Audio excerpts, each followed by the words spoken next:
Hey guys, welcome to the Daily Word Bible Study, a plain and simple book by book, chapter by chapter, excuse me, and verse by verse study through the entire Bible. Currently, we are in Acts chapter 21. This is a shift in this in the direction of the narrative in Acts. The last several studies we spent in chapter 20 when Paul gave his message to the elders at Ephesus. And uh, again, I think it should be required um, reading for all ministers, both personally, professionally, spiritually.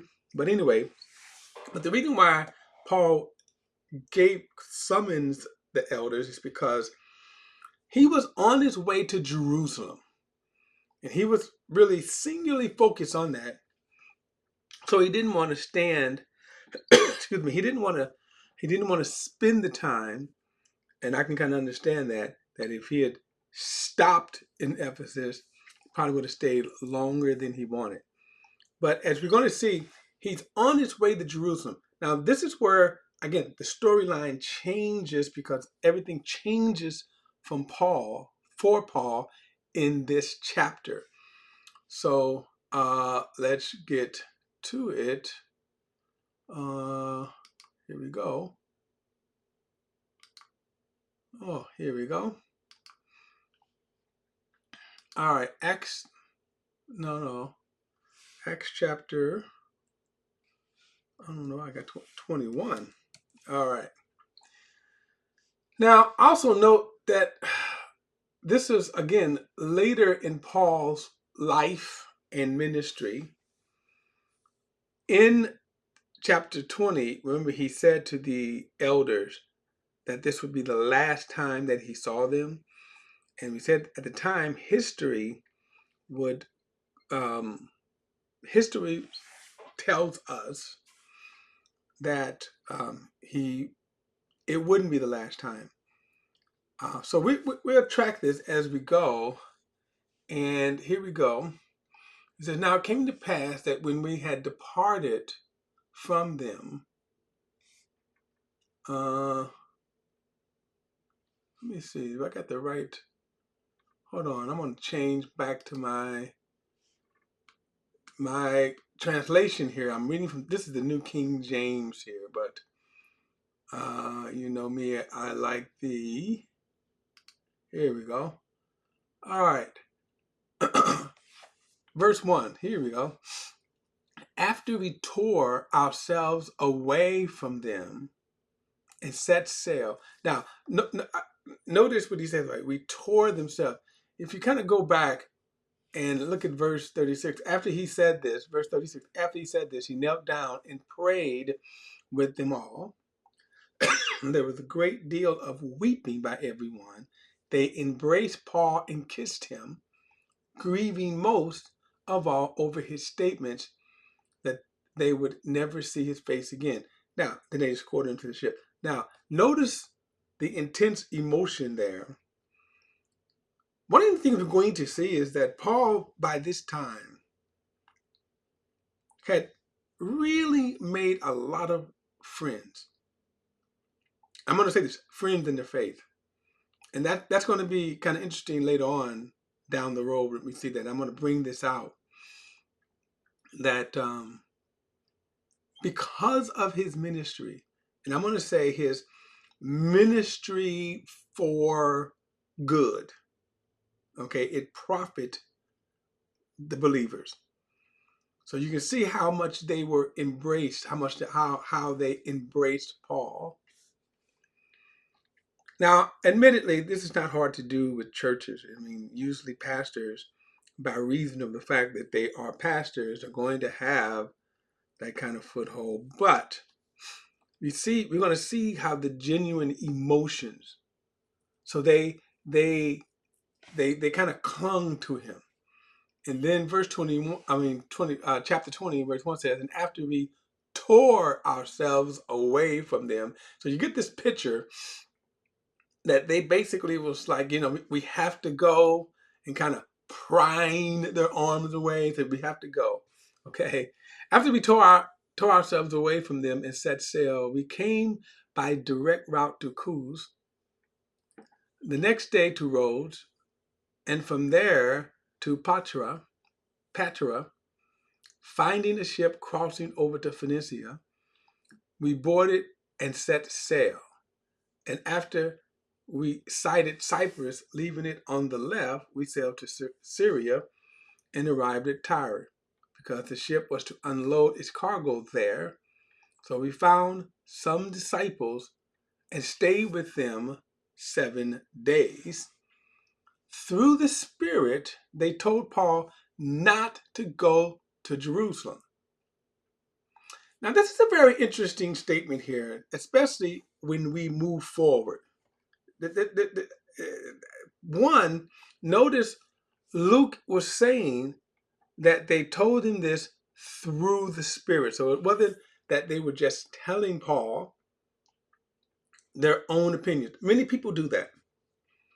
Many people will give their opinion. Many people will say, here is my opinion of something. Here is my opinion. I think you shouldn't do such and such. And that's their opinion. You can take it or leave it. This has more force, because notice he said through the Spirit. Now later we're going to see how people, the Spirit of God used people and they would prophesy, okay? But we can assume here that this is already established. They are speaking to Paul through the Spirit. But notice this, they told Paul not to go to Jerusalem. Now, here's the interesting thing. Now, remember back in Acts 16, how Paul was directed by the Spirit to go certain places and not to go certain places. So interesting, we see here Paul is told not to go. Paul, singular focus is he wants to get to Jerusalem. So the question is he in disobedience? Is he doing the wrong thing? And watch this. So we can even explore, even though they're telling Paul, don't go to Jerusalem, it could be, don't go to Jerusalem now, but maybe go to Jerusalem at another time. Just like in Acts 16. In fact, if I'm not mistaken, hold on, let me go back there right quick. And let's see.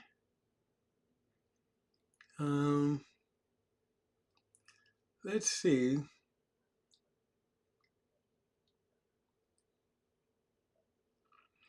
So notice here that this is in Acts 16, verse 6 says they went through the region of Phrygia and Galatia and were prevented by the Spirit from speaking the message in, get this, Asia. So now we know he eventually went to Asia. Well, we know from the letter of Ephesians, but also even in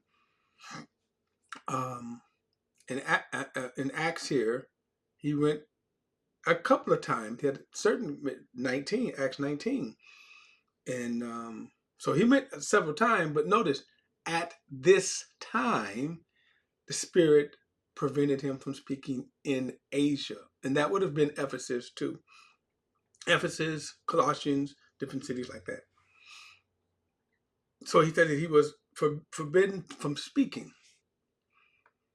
So, I'll go back to 20. So,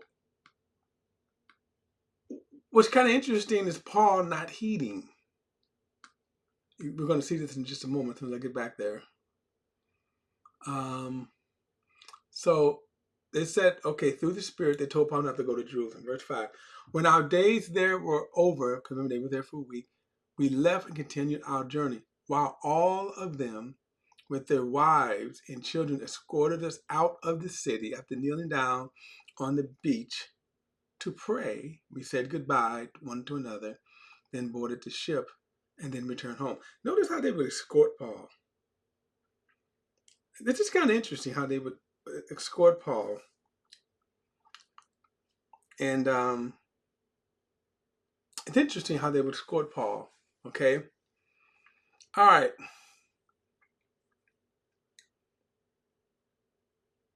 Where am I at? Verse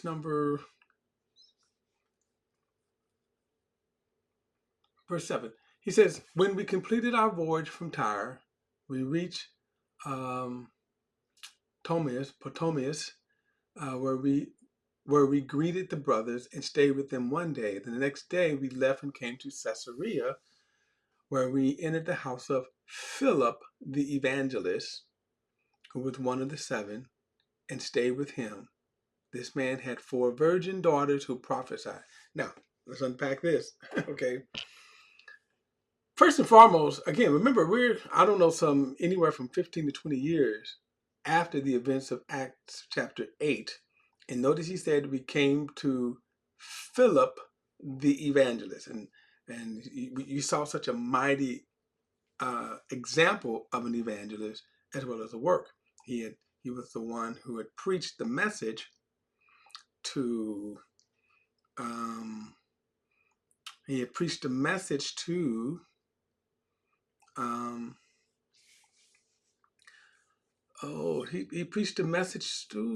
Philip. That's what it was, to Philip. And then Philip, remember, went down to, he was a eunuch of Ethiopia. So no doubt he returned to Ethiopia spreading the gospel. Okay. Now, notice he said he had 4 virgin daughters who prophesied. So, the word prophesy here, this is not necessarily saying that they were prophets. Let's say like Isaiah, okay? That they would give the word of the Lord in a prophetic way, in a revelatory way. But the kind of simple definition of prophecy is to exhort, to edify, and comfort. So the words were that's the simple message, that when they would speak, that their words, and this is how you would judge a true prophecy. They would edify, comfort, and some other word, edify, comfort, and exhort. Okay. So it doesn't mean that they would say, now, thus saith the Lord, blah, blah, blah, blah, blah. Okay. But I'm going to say this. It also doesn't mean that they're not saying this. Okay. So it says the next day, so these 4 daughters who prophesied, okay. Verse 10, while we were staying there many days, a prophet named Agabus came down from Judea. Now, you may remember Agabus. He was, again, a prophet in Acts chapter 12. So here's the interesting thing here. Agabus was a prophet. So not only did he, when he spoke, his words edified, exhorted, and comforted, but he also spoke a thus saith the Lord. Now the question too comes up is, are there prophets today? Are there prophets today? Okay. And I have went over this, and it's worth going over again. One of the issues here is that when I say prophets, that I'm not referring to prophets as today's prophets, people today who put a title on themselves. So yeah, people today that say they're apostles and prophets. So I'm not saying. Let me just put it this way: those people who put those titles on, they're just that. They're titles. They and those kinds of ministries that do that are ministries to me that play a lot of games, ego games. And if you challenge them, if you say, okay, how is this in Scripture? they couldn't give you a good answer. In fact, they would be offended. They would be offended if you challenged them. But yet, if they prophesy something and it doesn't come to pass, they're never held in accountability. A couple of years ago, there was a lady on YouTube and a huge following. She had a huge following, and she began to prophesy. She gave a prophecy, and the prophecy was that, and this prophecy was, I'm going to say around June, maybe started around May, where she said God told her she was going to be married by the end of that year. Like I said, it was a year ago, 2 years ago, something like that. This is what she said. She said, okay, the Lord told me this. And then for the next 6 months, well, I'm going to say 5 months, because I'm going to tell you how this story unfolded. She began to say, the Lord told me. And then she began to double down and say that, this prophet agreed with her and joined in on that. Yes, thus said the Lord told me too. You're going to be married. And she was going to meet her husband at a certain time, and they were going to get married. And then she was going to be married by the end of the year. Well, so this was around May. Remember, in June, she was really talking up. I began to challenge, and people were like, oh my God, how dare you? And then you begin to notice around October and December, she got a little quiet. And then when December came, you didn't hear from her at all. And then January came, it was like, oopsie daisy. I said, wait a minute, that makes you a false teacher. You doubled down on that. You said the Lord spoke to you. And then you also invoked some other prophet, so-called. You see, in this whole idea, God told me. Now, since it's 2026, last year, we had other series of prophets. People who said, the Lord told me September 23rd, Jesus was going to come. And they doubled down and they was like, oh, no, the Lord said for sure. And of course, September 23rd came and went, no rapture. It was a rapture prophecy. Then you had other people that came and said, oh, no, it's going to be in October. Then other people came and said, no, it's going to be in November. Then other people came and said, it's going to be Hanukkah. Okay, I'm trying to find that one because I wanted to respond to it and said, okay, December came and went, and I responded. I said, well, now, what will you say when your prophecy don't come to pass? Because see, God doesn't prophesy like that. God's prophets always, their words always come to pass. Their words always come to pass. Okay, their words always come to pass. So Agabus, now, so let me say this: are there true prophets today? I'm going to say that I believe, and as far as a prophet is one of the 5 ministry gifts that God sets into the church. The 5 ministry gifts that God sets into the church.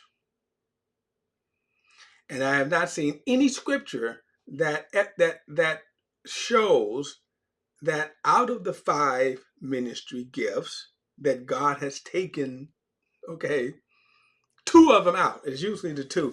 They don't mind, they don't mind pastor, teacher, and evangelist. Those 3 gifts stay. But the apostle and prophets, they will say that there are no ministry gifts. That those 2, there are no apostles and prophets today. Just like they would say certain spiritual gifts, especially tongues, are not in office today. But again, there's no scripture that says that what God has put into the church that he's taken out. None. There's nowhere where it says that. So to answer the question, do I believe that there are prophets today? I believe there are prophets today if they meet the criteria of a genuine biblical prophet. And I'll get into that next study before we move on. And don't forget to like and share this video and subscribe to BP The Bible Perspective. And as always, if you have a thought, a comment, add it to the comment section below. All comments are welcome. And I'll see you in the next study.